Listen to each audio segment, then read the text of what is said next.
Hola a todos, aquí estamos otra vez en Red Cultural TV. Hoy nos acompaña el profesor de la Universidad de Bath Spa, William Hughes, quien es experto en novela gótica. Hi William, welcome to Red Cultural TV. Welcome to this new channel that we are creating to promote culture. So we're very glad that you visit us. Thank you very much indeed for inviting me. So William, you work in Gothic novel. So what is really that, and when it beginning? It's a separate gender of other literature of terror or mystery. How it started, what it is? Well, it begins in the 18th century and around the midpoint of the 18th century in the 1760s with a novel by a gentleman called Horace Walpole. This novel's called The Castle of Otranto, and it's the first novel to ever describe itself as a Gothic novel. It's very short, just a few chapters, but it contains all the elements of Gothic fiction that cover the next 250 years. It has ghosts, it has castles, it has priests and nuns, it has labyrinthine paths and dungeons and places beneath the ground, and it has a terrible villain who is perversely an attractive hero, as well as a conventional hero and a heroine who is being pursued by both men. So it's something related with mysteries and the unknown in some sort of way? Absolutely. I mean, what is happening in the Gothic novel is that history intrudes into the present. The past goes into the present. Things that have been hidden, when there's been a usurped house or a palace taken from somebody, when wealth has been stolen from another individual, where a family has a secret, those mysteries stop being concealed. They hint themselves in the present, and in a way, the reader has to solve the mystery, has to read through why the ghost walks, why there is a secret panel or a secret room. All of these things look back to the past, and by the end of the novel, all is tied up. So in sort of things, even Wuthering Heights is a bit of that? In many respects, yes. I mean, the great secret of Wuthering Heights is who is Heathcliff's father. It's quite possible that Mr. Lockwood could be Heathcliff's father, and therefore he could be the half-brother of Catherine, which makes the whole novel very, very complicated. Should he be the man to inherit Wuthering Heights? Possibly. He may be a descendant of the owner. Oh, wow.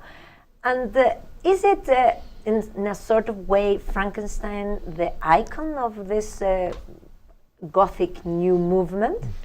You can blame Hollywood for that. I mean, the point about Hollywood is that Hollywood goes for the most attractive and the most graphic types of figures. So who are the great two poles of Gothic in the modern world? Frankenstein, Dracula. We forget the earlier novels, which are actually far more subtle and far more long than the later novels, and we focus on Mary Shelley, who writes the first real science fiction book, and an excellent science fiction book at that, full of philosophy, full of thought. It's not just a book about horror, it's a book about child rearing, it's a book about society, it's a book about the French Revolution, it's a book about many, many things, and it's a book about Europe as well. Going through to Dracula at the end, it's not just about a vampire, it's about the place of women in society, it's about the place of the East in conjunction with the West. It's a novel, as it were, that tells us how culture worked at that time. Yeah, but this sort of figures, I know that probably is Hollywood the one that makes us think in Frankenstein and Dracula as the icons of that. But also, they created a sort of character that is this sort of sophisticated undead. Well, actually Dracula, because Frankenstein, the monster, because Frankenstein is Victor, but the monster is not sophisticated, or yes? I think the monster is sophisticated. I just don't think the monster gets a chance to prove it, because people see the creature because it is big, because it looks dead, its skin is wrong, its teeth are wrong, its eyes are wrong. It's described very clearly in the novel. But its mind is perfect. Its mind is shaped by experience. And what happens is people reject it, it therefore in return rejects people. As the creature says to his creator in the novel, "Misery made me a fiend. Make me happy, and I will again be virtuous." So the creature is sophisticated. The creature is very, very human. With Count Dracula, I think we have a slightly different situation. He is a former human. He's post-human. And in many respects, what that has done has made him inhuman. So he turns into a sort of beastly character. He may look sophisticated. He may be, at the beginning of the novel, a grey-haired gentleman with a moustache, and by the end of the novel, a darker-haired gentleman, still possibly with a moustache. We lose the description at that point. But his gentlemanliness hides almost completely, but not quite, the animal that wants to consume you, the beast that wants to drink blood, that which wants to kill to survive. And that's the real secret of the Gothic. In a way, we've got sophisticated figures who are at the same time slightly monstrous. There is an ambiguity, an ambivalence between horror and the acceptable. Yeah, but my question before was that in the 19th century that appeared this sort of undead, sophisticated. And now we still are absolutely in love with the undead. But the new undead are not sophisticated at all, because then it became zombies. And zombies are pretty much the fuller things you can ever imagine. What happened in between? The zombie is an interesting figure because it comes out of a sort of a Caribbean legend. I mean, obviously this notion of these workers who worked the plantations, who cut the sugar, who were sort of basically slaves and drudges. And when we get into the sort of 20th century and the 21st century, of course, the zombie has become a sort of post-human figure. It's not a worker or a drudge. It's something that comes after society breaks down, after civilization breaks down. And I think the zombie as this mindless, flesh-eating consumer, we owe this to Romero's film, The Dawn of the Dead. We owe it to those sort of figures in shopping malls who sort of like stagger around ripping each other to pieces, or ripping human beings to pieces, I should say. When we look to later, it's almost looking at a vision of society after some sort of terrible apocalypse, after some terrible collapse of culture. The zombie is a post-society monster, like a post-human monster at the same time. The zombie represents society that's broken down, society that's fallen to pieces, society that no longer has a cohesive centre, where there's no altruism, where there are no families, where there are no cultures or groups or any kind of relationship. The zombie is an individualist that will fight any other zombie for that one item of food it craves. And I think that's why the zombie is so monstrous. It represents all our fears about the world coming to an end, all our fears about the world as a society coming to an end. It's a sort of postmodern creation of this sort of undead that might be the end of everything. Yeah, absolutely. I mean, it's not just the zombie we see that in. If you think about things like The Road, which of course is a novel and a film, but in both cases, I think, if you look at that, it's the same kind of thing. It's about human beings losing their humanity. Instead of seeing another human being, you see food. Now, whether you see it as a zombie without a mind, or whether you see it as a starving human being who thinks that another human being can be food if I wish to survive myself, that's a different thing. World War Z, I think, is the great classic text in that case. The people go north to escape the zombies who are going to eat them, and then when they camp out and they run out of food, they eat each other. They become like the zombies.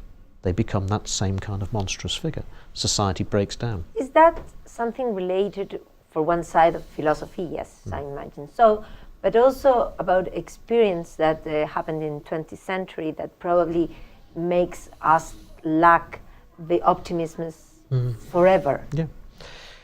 The problem is the 20th century showed us how primitive we are.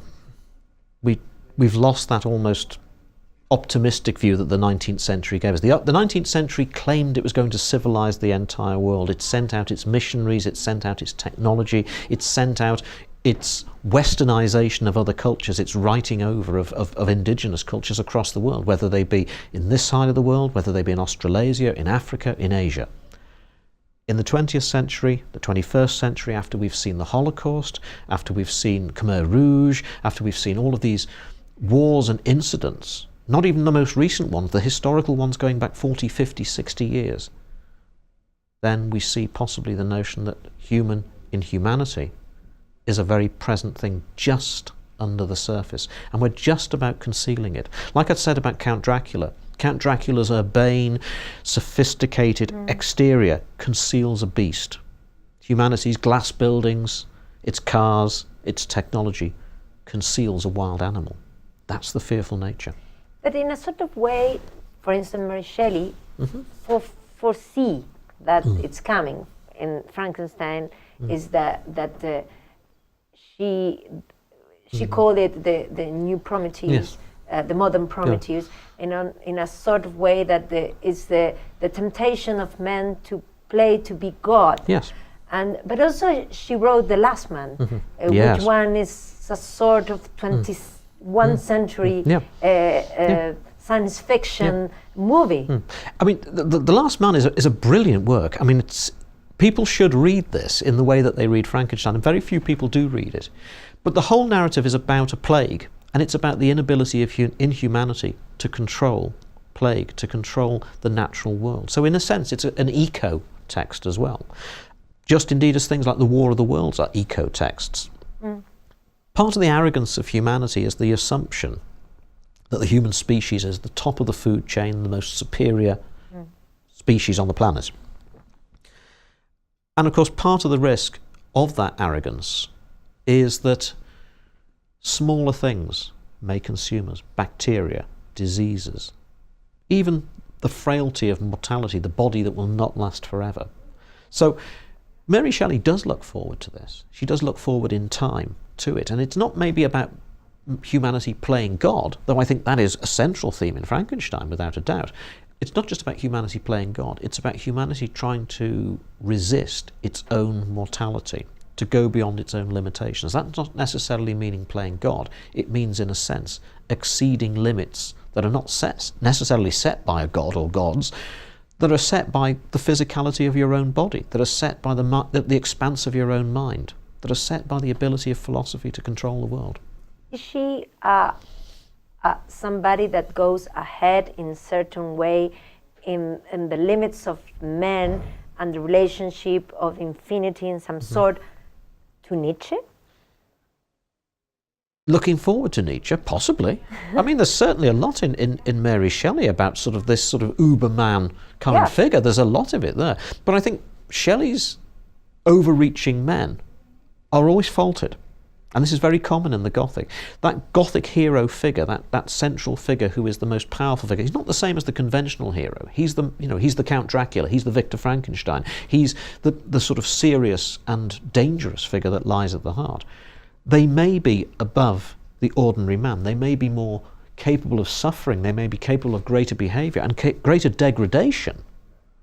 But they're always so faulted that in the end they are brought down.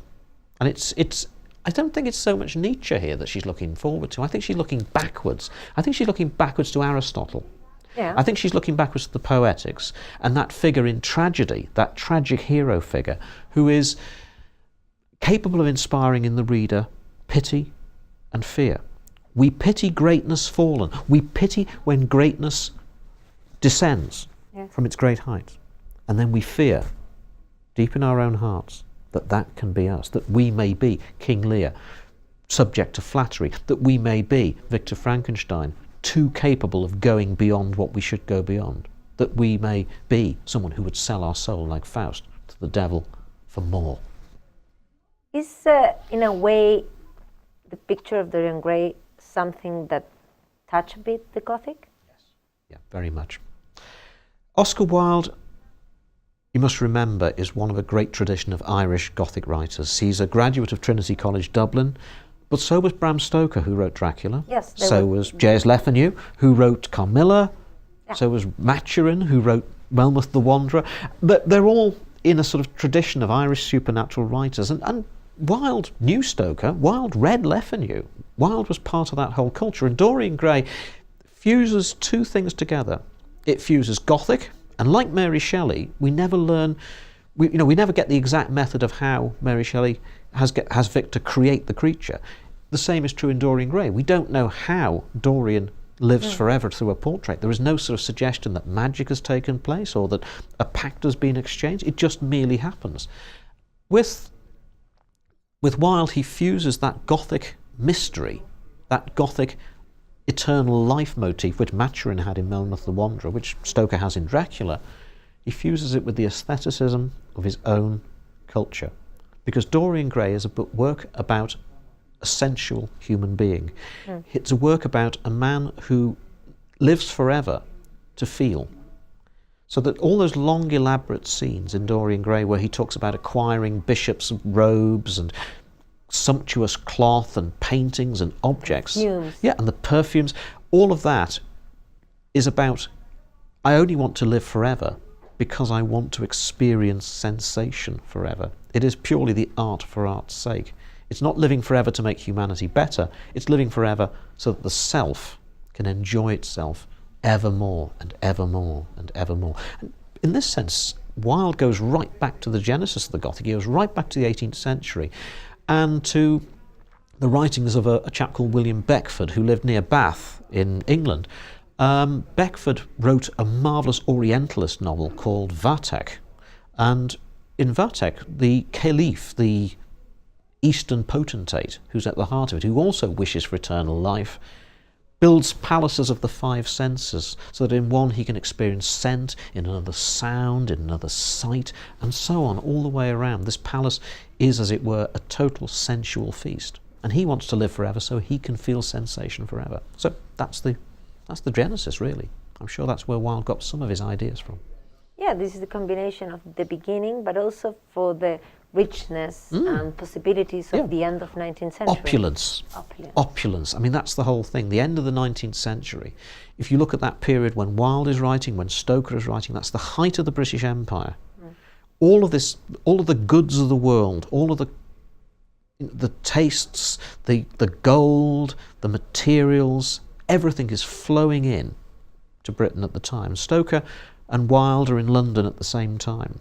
They're seeing this. I mean, particularly in the case of Stoker. I mean, Stoker obviously outlives Wilde by quite a long time, but Dracula comes out in the year of the Jubilee. It comes out in 1897. That's the high point of the British Empire, and that's the very year that Stoker describes an Eastern primitive force invading Britain. That's the fear. It's either the decadence within, or it's the enemy without. Foreseeing the First World War in some way? Not in those two novels you've mentioned, but certainly in Stoker's case, I think he saw the First World War coming as early as the... Something that will destroy this opulence. This is the point. I think he saw it coming. He wrote a later novel called The Lady of the Shroud, which was actually set in the Balkans, and it covers many of the countries involved in that first conflict. It also talks about submarines, it talks about aeroplanes and airships. It's an incredibly important work, very rarely read. And it has a vampire in it as well. Yeah, also, it's very rarely that people linked a personage as Jane Austen with Gothic. But she liked it, and she makes something, probably even she laughed a bit about it. Tell me about that, because we are celebrating the 200 years of this great British author. Jane Austen's a very, very clever, very careful social critic. And Northanger Abbey, the novel you mentioned, was published in 1818. It was after the great first period of the Gothic. It was also, in a way, a sort of last gasp of the Gothic. Austen watched readers. She read novels herself. She read many, many novels herself. She was a subscriber to a library when she lived in Bath. She had books sent to her own house. She was in Winchester at various times of her life. But what Austen was really interested in was how other people consumed the novels that they read. And that figure of Catherine Morland in Northanger Abbey is a reader who wants to be a character in a novel. And the way she behaves is like a character in a novel. So when she visits a country house, she's convinced that the owner of the house has murdered his wife and buried her somewhere in the building. When she is on a coach to another part of the city, she's convinced she's being abducted, even though, of course, what you've got is two men racing each other in carriages. It's a totally comic work, but it's a work that's very wary, very clever about what people were reading. And I think that's the real central point about Jane Austen. Her work as a novelist is not just about the stories, it's about the people who read the stories, it's about the people who consume fiction.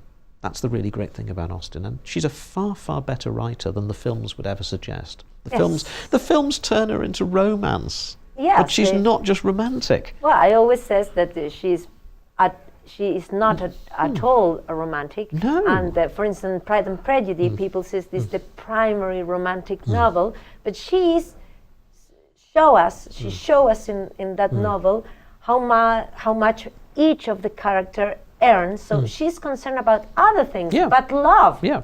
Well, the point about Austen is that the men are always like presented as a sort of shopping list of desirable qualities. You know, does he have a big house? Does he have a lot of money? Does he have a good hobby? You know, you only have to look at things like Persuasion, which is the least Gothic of all the novels, and Captain Benwick has good things going on in his life. You know, there are manly habits that are done there. Or else there are men who are frivolous and not interested in women at all, that they just want women as a decorative object. There are others who wish to have a wife almost as an equal, but certainly as a companion. Big difference. Yeah, my last question. Gothic was a way where women develop in literature. Yes. Why so? Many of the early Gothic novels are written by women. They're either published anonymously or they're published under basically the title, or by the author of. Now, for an educated woman wishing to retain her respectability, writing a novel is one of the few ways that she can make money. She can sell a novel to a publisher for an outright sum, several guineas or possibly hundreds of pounds, and she will still preserve her respectability because nobody will know that she's written the novel. So therefore, her social class, her social status, her gentility will be protected. So women are writing the novels. Right through the 18th century, the most important body of people writing Gothic fiction are women. Educated women, middle-class women, even upper-class women are writing Gothic fiction. And the people who are reading Gothic fiction, again, women. They don't buy the novels, they get them from libraries, they rent them for a week or a fortnight, they read those novels, and it's women's experience, written by women, written for women. These are women who live at home. They never go too far away. They might possibly visit a country estate belonging to their husband. They might go to London or they might go to Bath for the season, depending on what they were doing. So people like Anne Radcliffe are going to write about women in exotic places. And our characters in these Gothic novels, they go to Italy, they go to Spain, they have adventures. So the opposite of them. Yeah. Because it's a type of enjoyment that you can have without ever leaving your own home. I might never leave Hampshire, says the reader of the novel, but in my novel, I'm walking across the Apennines, I'm crossing Lake Geneva, I'm in an adventure, people are abducting me, I'm watching a hero defend me from bandits. All of those things are there. It's a way, it's wish fulfillment, it's fantasy, it's adventure, but it's safe. Yeah, so it's reading these sort of things of 19th century is a way to understand really what 19th century was. Yes. Right through, indeed, the 18th century is the same, the 20th century is the same. Popular fiction is an index to what people are interested in. It's an index to the preoccupations of society. It's an index to what people want to read about. It's an index to what people feel comfortable reading about, and indeed what they feel uncomfortable reading about. And if we concentrate only on the sort of the great major figures, if we only read the Shakespeares, if we only read the Henry Jameses, if we only read the respectable authors, then we miss out on what the real mass of population reads. And the more so as the 19th century goes on. In the 18th century, very few readers. Many of them women, many more are men, because men have got more of an access to education at this time. By the time we're getting to the end of the century, we're getting a much more profound sense of mass literacy. We're finding that people in the middle classes are reading more extensively. Even the working classes are now buying newspapers, buying serials. By the 20th century, everybody is reading. It's a mass media. And popular fiction is an index of society. Yes. Thank you, William. That was very clarifying to match literature and history, and even to understand what man is until now. And so thank you for being with us in Red Cultural channel, and we hope that you visit us again. By sure we will go with a group to Bath, and I hope more people will join us to Bath. Thank you very much indeed. Muchas gracias a todos y nos estamos viendo.